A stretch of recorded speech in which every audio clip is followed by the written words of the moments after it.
I lived with 5 other people in a big place, but one of them would always take my food without asking, even the expensive meat. Then I found out his mom was coming to visit and she loved horses. So I came up with a plan to teach him a lesson using horse meat. In America, people usually don't eat horses, but it's okay to buy meat from them that comes from other countries. I got some thin pieces of this meat, put salt on it, and stored it in a container in the fridge. The remaining meat that was still in its package from the store, I put in the freezer. One night, I saw that some of the horse meat was gone. I got upset and told my roommate's mom that someone stole it. They thought I was joking, but then my roommate admitted he took it to make breakfast. He said he would replace it, but I had a surprise for him. I showed them a package of meat from a horse that was frozen. His mom started crying and got upset because she didn't want to eat horse meat. It was a big and emotional moment. After that, they didn't take my meat without asking. A few weeks ago, my brother, sister, and I, all in our early to mid-20s, decided to take a special vacation together in California. It was our first time doing something like this, so we were pretty excited. During our trip, we went to a basketball game in Sacramento one evening. Earlier that day, we had been drinking on and off.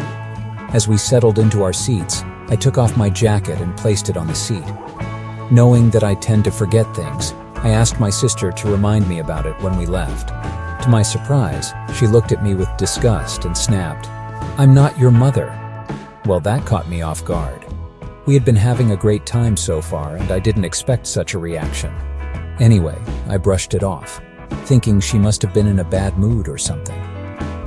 A few nights later, we went out to eat. As we finished our meal, my sister was the first one to get up and walk away from the table, leaving her purse behind on her seat.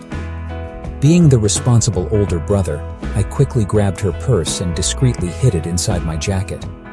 After walking about 7-8 blocks away from the restaurant, I made a comment about someone else's purse, pretending it looked odd.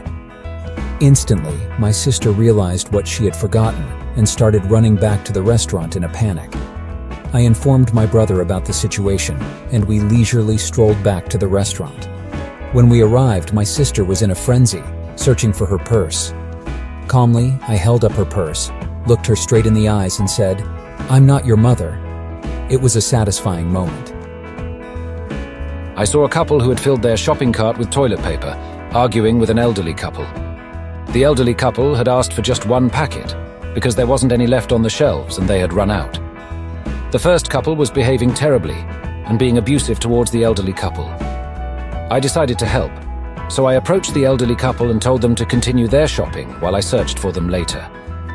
They left, and the unpleasant couple continued with their actions. When they turned their backs, I discreetly took 2 packets from their cart. I found the elderly couple and gave them the toilet paper.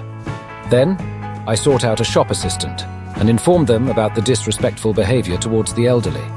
As a result, when the rude couple reached the checkout, their cart was taken away and security escorted them out of the store. We decided to have a small wedding just with our immediate family, about 10 people. We chose a venue known for hosting large events, but we booked a smaller room there. My husband has a child with his ex, so he often sees her for things related to our stepchild. We had planned on inviting her to the wedding to see their child dressed up and maintain a good co-parenting relationship. Before we could invite her, she informed my husband that she would be attending and asked for the details. It surprised him, but since we were planning to invite her anyway, he shared the information. On the wedding day, she arrived at our morning ceremony wearing an extremely short dress with stockings and visible suspenders. Her heels were sky-high and she had heavy nightclub makeup and flashy jewelry.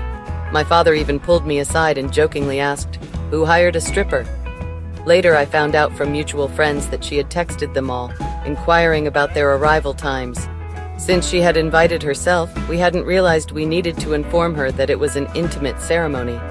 When our friends told her it was only for family and that the reception was separate, she seemed to panic a bit. That's when I hatched a petty plan for revenge. I asked everyone to be especially kind to her.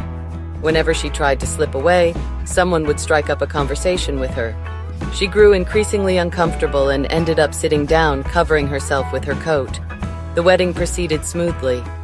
I'm not sure what she expected to happen, but everything turned out fine in the end. My neighbor is an old retired guy who used to be a preacher or something like that. He's also really judgmental and loves to go around the neighborhood looking for any little rule breaking to report to the city and get people fined.